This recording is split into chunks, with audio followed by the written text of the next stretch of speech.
Hello YouTube, my name is Monica Smith and I want to welcome you to my channel, Creative Moments.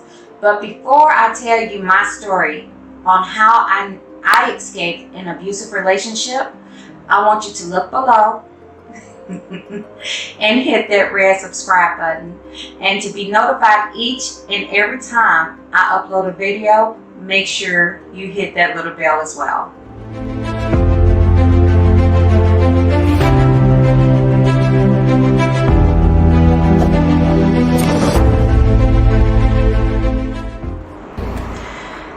Okay, let's get at this story. First, ignore the hair. I had to wash it, so you're gonna have to make do with this frizzy stuff all over my head until I get to the beauty shop. But anyway, I was young when I met my first husband. I was lacking attention, so any attention that he gave me in the beginning was a substitute for what I wasn't receiving at home. I was the mother of 2 children. I had 2 little girls, and I had no father figure in their life besides my father and my brother, who is younger than me. So I was a teenage mom. Had my first baby when I was, I want to say 17 or 18. 17, getting ready to turn 18. And I had my second baby just as early. I had one in 91 and 92. So I was a young teenage mom, crossing into young adult, because I think my daughter was maybe 4 when I met my first husband.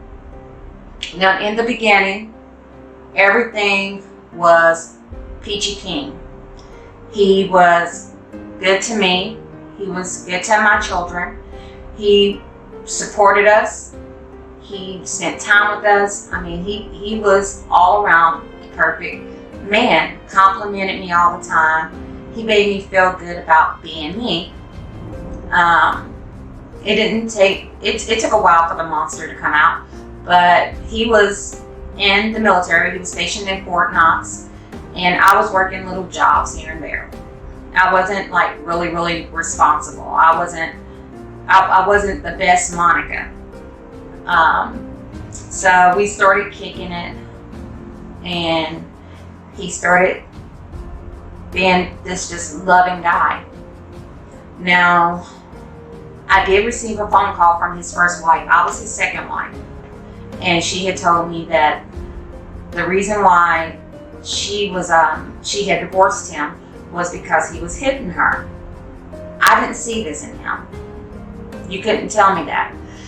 So, matter of fact, they were both stationed in Fort Knox together.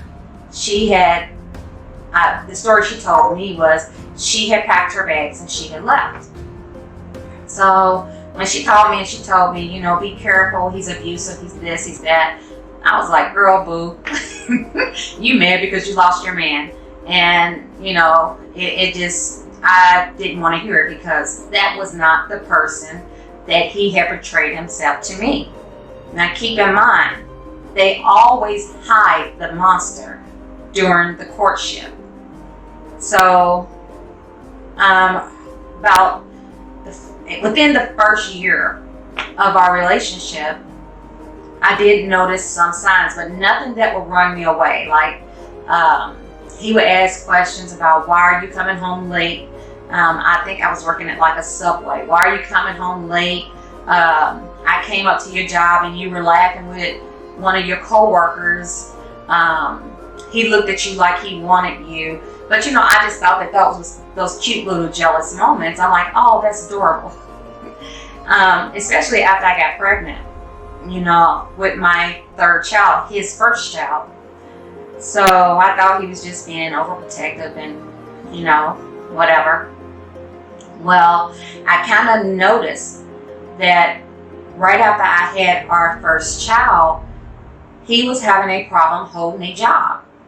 He had been in the military. He was used to the structure. So being out here in the real world, it was kind of hard for him to adjust. which it happens to a lot of military people. You're used to them telling you what time to get up, what time to eat, the whole military routine. So coming out into the real world, that was something new for him. And I think right about then is when we started having problems because money was tight. And he was, in the beginning, he was getting checks from the military because he was going to school and everything, and he was working a little security job, so it was easy for us to pay our bills. But like I said, when all that cut out because he had stopped going to school and stuff, here I am with a baby. Well, now we're having 3 kids. Our situation changed drastically. I remember the first time that he hit me, I was going to go hang out with my cousin. Me and my cousin are like super, super, super close. I was born July 17, she was born July 18. Her mom was pretty much my mom growing up. Me and my cousin, we did everything together. So we were like super, super close. So I remember she was asking me, hey, let's go hang out at whatever club it was. And I was like, sure, no problem. So I told my husband, I said, hey, I'm going to go hang out with my cousin B. I said, I'll be back later. He went out, I didn't see no problem in it. And I started to get dressed, comb my hair, put on my makeup. And the outfit that I wore sparked an argument. I was revealing too much, and he didn't like it. So I offered to change the outfit to make him feel more comfortable. Now, I've always been a bigger woman, except for the extended time that I was in the military myself. So I didn't even see myself as an attractive person. So, but to make him happy, I was willing to change my outfit. That wasn't good enough. Even with me in the middle of changing my outfit, he was furious. I remember him hitting me, and he hit me so hard, he knocked me off my feet. And I was trying to protect myself because at this time, this is our first argument. Well, not argument, but our first major argument. At this time, I was not scared of this man. So when he hit me, we were fighting, and I'm like, for every hit he gave me, I was giving it back to him. As a matter of fact, I knocked out one of his teeth. And I remember that made him super, super, super mad. It didn't matter that he was hitting me like I was another man on the street, but when I hit him and I made his tooth come out, a woman ain't supposed to do that to a man. So I remember him grabbing me by my hair and dragging me into the bathroom, and he's choking me and telling me, look what I've done to him. Look what I've done to you. What about what you've done to me? So I didn't go out that night. For one, I was embarrassed because there were some bruises on me. He hadn't done nothing major, but from where he was grabbing me and where he punched me, there was bruises on my body. I couldn't go to the club and let my cousin see what I looked like because I didn't want her to go back and tell my dad. I didn't want my dad to not like this man that I was with. However, him and I did talk about this, and I had told him, your ex-wife warned me that you hit women. Now, don't get me wrong, he didn't apologize. Never once that he put his hands on me had he ever apologized. But, I was deep with this man. I love this man. So, going forward, again, money had gotten even tighter to the point where I had to sign up for food stamps.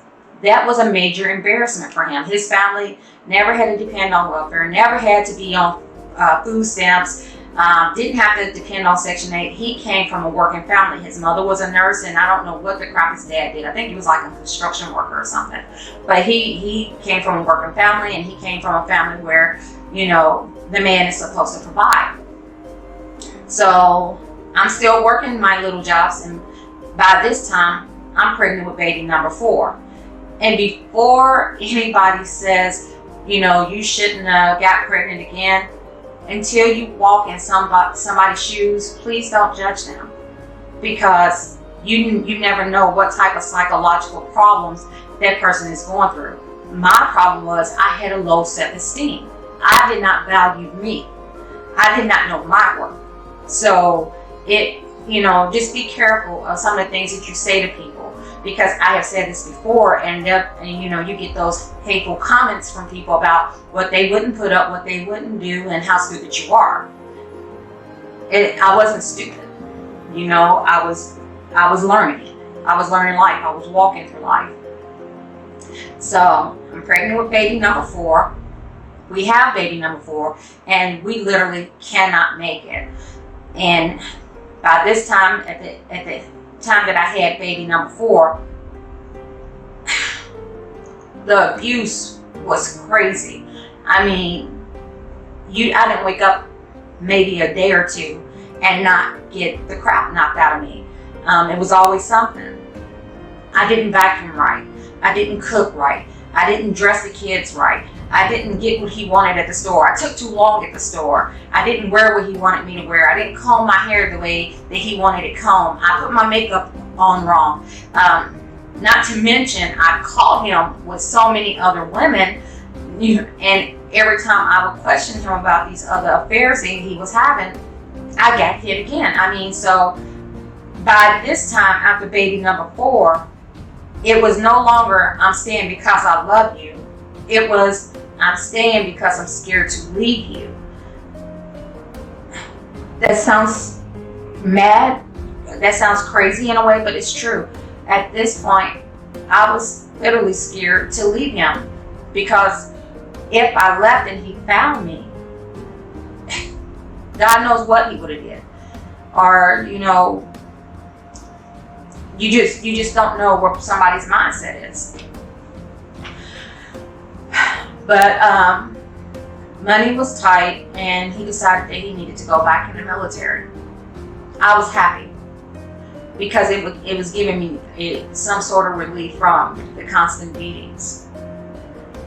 And so we made a plan. We were going to go into the military together. He goes back up there, he takes the test, they accept him right away.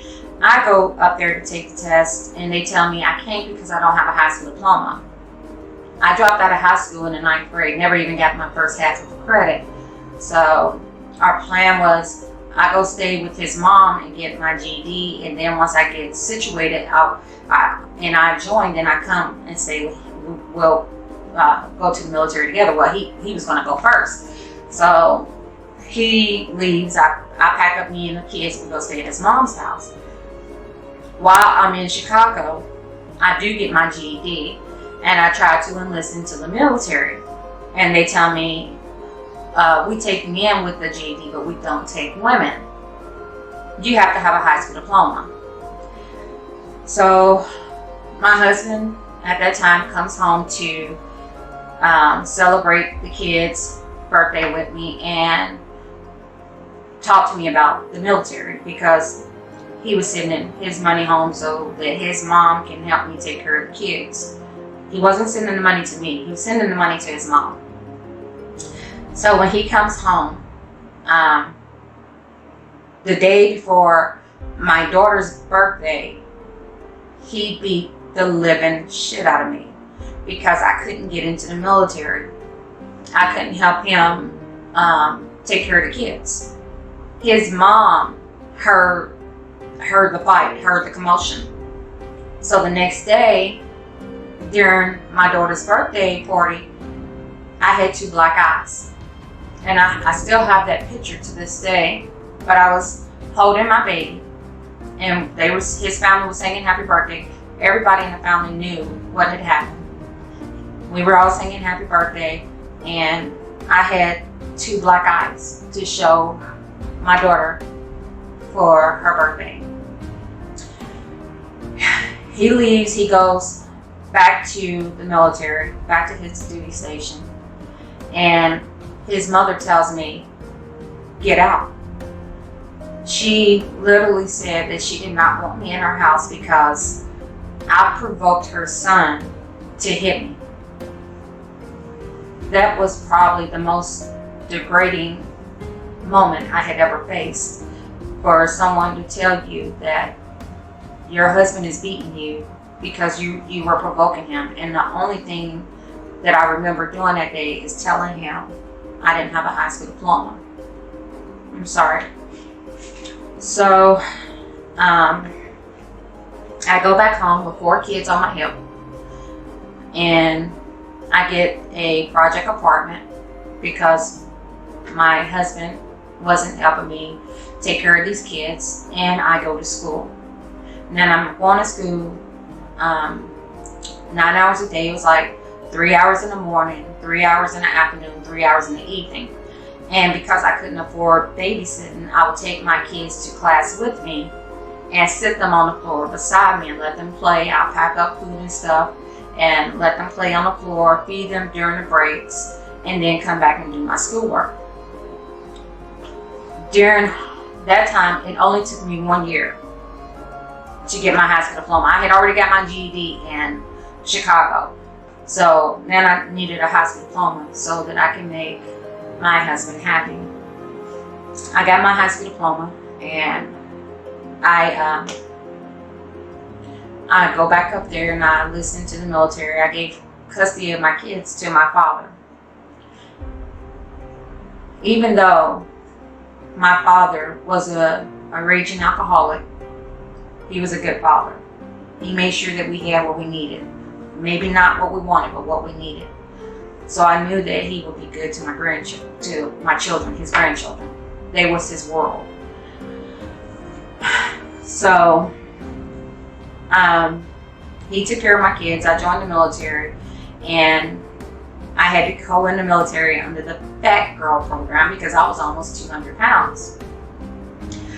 And when I get in when I go through AIT, our basic training, I lose a lot of weight because they monitor what you eat, how much water you drink, which was a lot. And you know, you worked out all the time. There was no walking, everything was running. No walking, just running. So by the time I got out of basic training and tech school, or AIT, I was down to maybe like 131 pounds or so. I was little.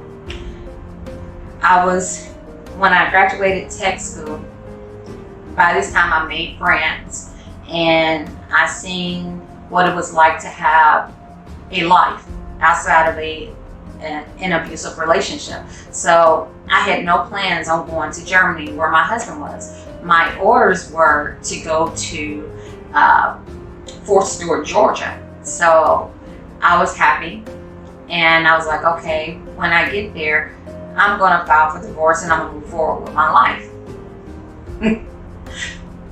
What a joke. The day that I was supposed to go to Fort Stewart, Georgia, I received new orders to go to, I think it's called Frankfurt, Germany, to the, it's like a hotel, but it's like a welcoming station for new soldiers or new people coming into the country. My heart dropped because I knew that if I got over there, what was going to happen to me? I knew that I would be with this man. He was going to start back beating me. I couldn't do nothing right. Matter of fact, my nickname should have been Can't Get Right as far as he was concerned. And I really didn't want to go back to it. I still loved him, but I didn't want to go back to the beatings. So I pull my big girl panties up. I fly to Germany, go to the welcoming station, and he's there. We have sex. He did not hit me, but he told me that he's leaving me. Yes, he told me that he's leaving me. He had found someone else. I was not upset. I was hurt, but I was not upset. I was, okay. So I went on to my duty station, which was in Hanau, and he was in Darmstadt. It didn't stop him from coming down and making me have sex with him. It wasn't until I think his girlfriend got tired of him bouncing between me and her that she put her foot down. And the beatings started to happen again. He started to hit me for any and everything. So I ended up bringing my kids over to Germany and getting an apartment on base. It was like an apartment building that 2, 4, 6, 8 apartments were in. My husband came over to visit with the kids, and he beat me in front of the kids. But that wasn't new. But he beat me, and one of the neighbors heard me, and they're screaming and hollering, asking them to please stop. And someone called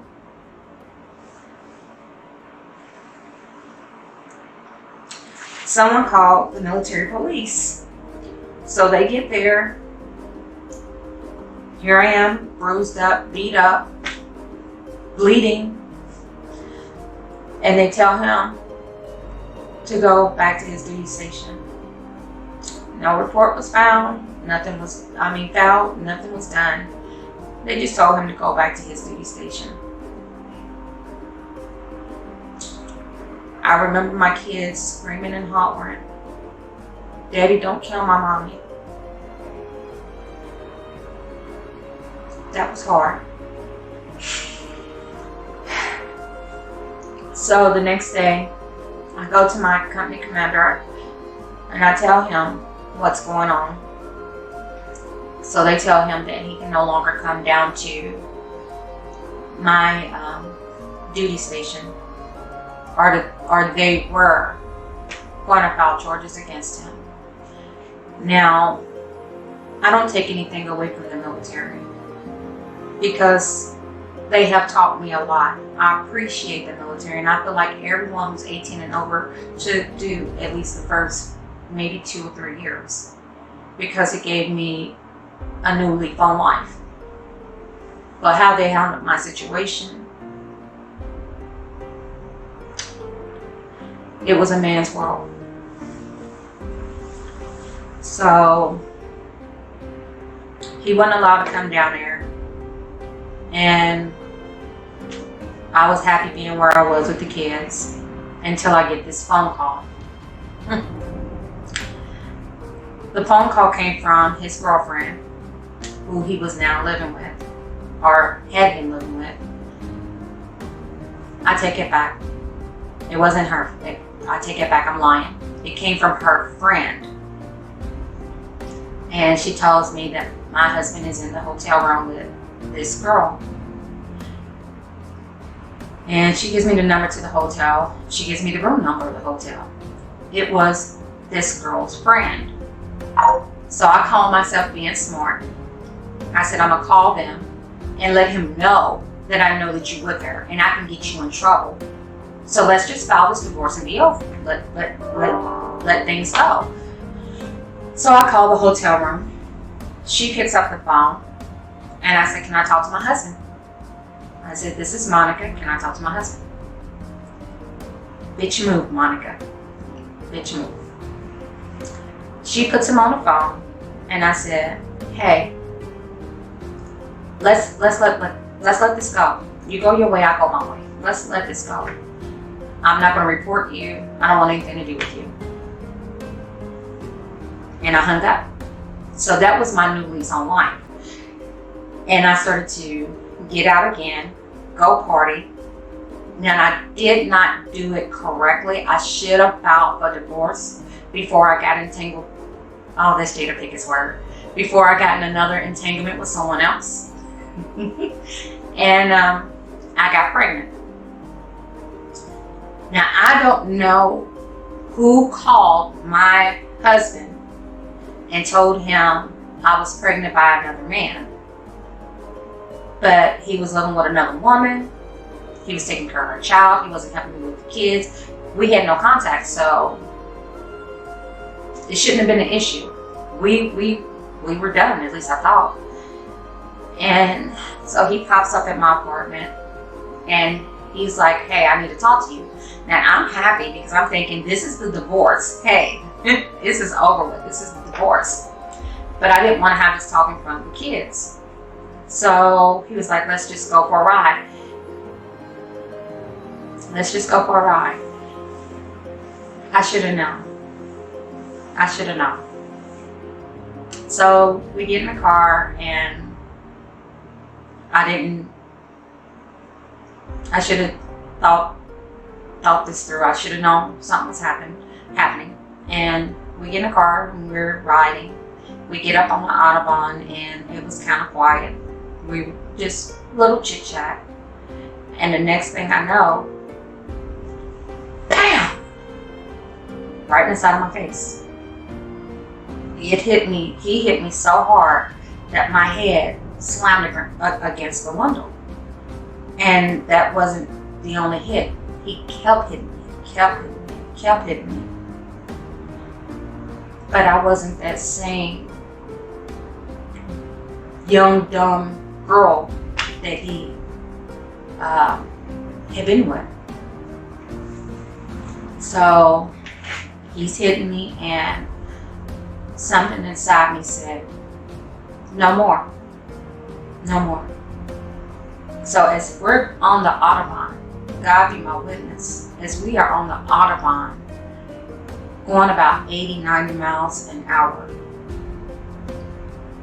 I fought him back. I literally fought him back. I mean, I hopped over that seat and we were scrapping while he was driving. It was stupid because I could have killed me and I wouldn't be able to wake up to tell my kids that next morning how sorry mommy was that she put them through so much. But I wasn't thinking. But I fought him like I had never fought anybody in my life. And it felt so good. It felt so good. It shocked him. But we fought. He somehow or another, we get the car off the Autobahn, pulling over to the side, and he comes around and he pulls me out the car, and he's really beating me. And it was so horrific that people were starting to pull over, and men were jumping in the middle of this fight, trying to keep him from killing me. I don't know who the guy was that got me in his car, but God bless his soul. He was a German man. He didn't speak much English. I'm an American woman. I don't speak no German. But he probably saved my life that day. I know he saved my life that day because my husband probably would have killed me. He took me back to my base, took me to my apartment, and he got ice for me. He laid me in the bed. And this man cooked for my kids. I don't know who he is. And he left. I haven't seen him no more. Of course, this was reported to the company commanders. And the only thing that they told me was, you need to get out of the military.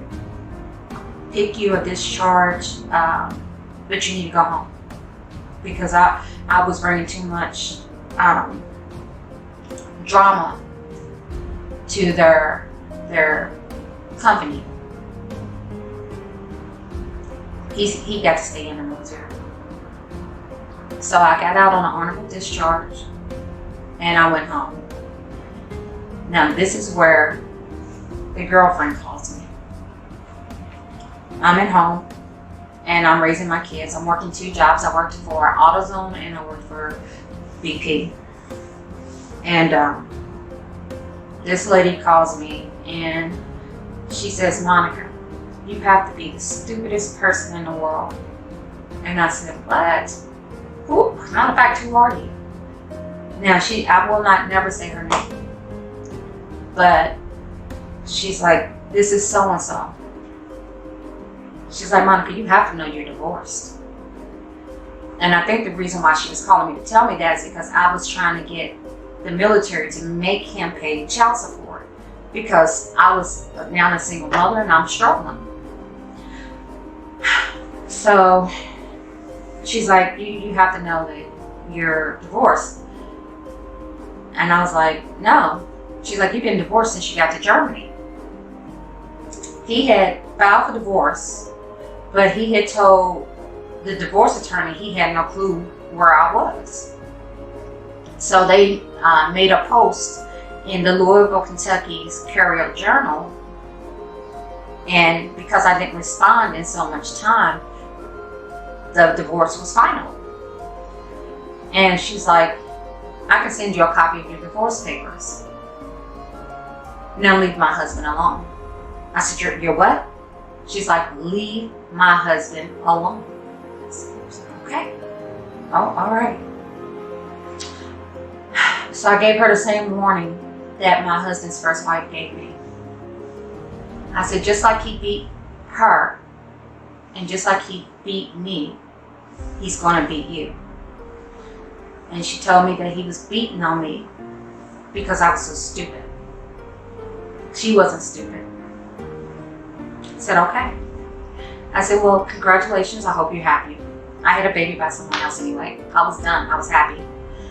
So I got out of my abusive situation, not by choice, but by force. And I thank God each and every day for getting me out of that situation. But it taught me a lot. It taught me that I would never, ever, ever let another man put his hands on me. I would never depend on a man to take care of me. And I would never give a man that much control over me. So, moving forward, I had 5 kids. And he finally eventually started paying child support. They were only making him pay $250 a month for 2 kids. $250 a month for 2 kids. But you know, God works in mysterious ways. I made it. I made it. Now, and I know,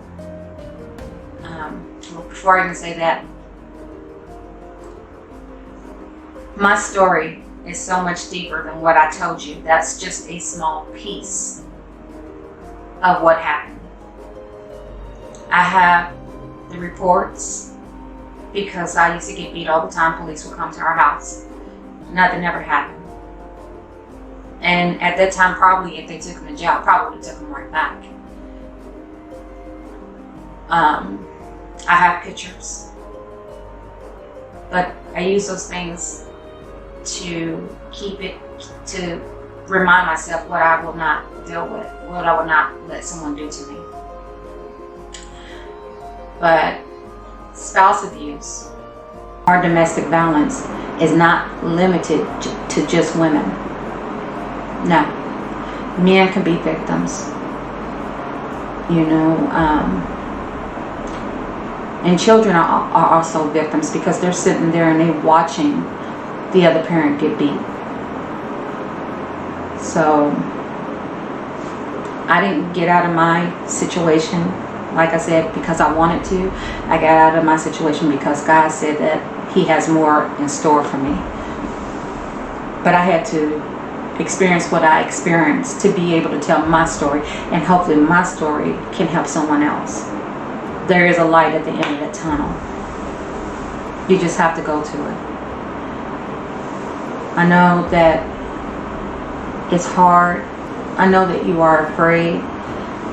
I know that they psychologically mess with you. I woke up, I was a bitch, I was a whore, I was stomped, I was choked, I was hit, I was sexually abused. I was controlled. I was manipulated. There's so many titles that comes with being a survivor of spouse abuse or domestic violence, because they go hand in hand. And it doesn't mean you have to be married to experience it, because my first experience with it was before me and my first husband was ever married.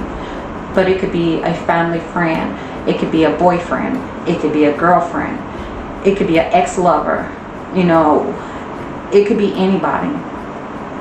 And if you're not a victim of spouse abuse, what I want to say to you is, don't tell somebody that they're stupid. Don't give them your view on how you would never, ever, ever be in that situation. And never tell somebody that they should have called the police, they should have left, they should have did this, they should have did that. Until you walk in that person's shoes, until you go through that type of abuse, don't open your mouth. And if you do open it, be a support system for someone. Tell them that you love them. Tell them that you're there for them. Offer help. You know, offer help. Even if it's to make them a meal, help them babysit their kid, whatever it takes, offer them help, because, you know, that abuser makes you feel like nobody is there for you. He is the only person, she is the only person that you have. Nobody is there for you. So don't judge somebody's situation, and don't tell somebody what you will and will not do. Be a friend. Be a family member. Be supportive. You have a blessed day.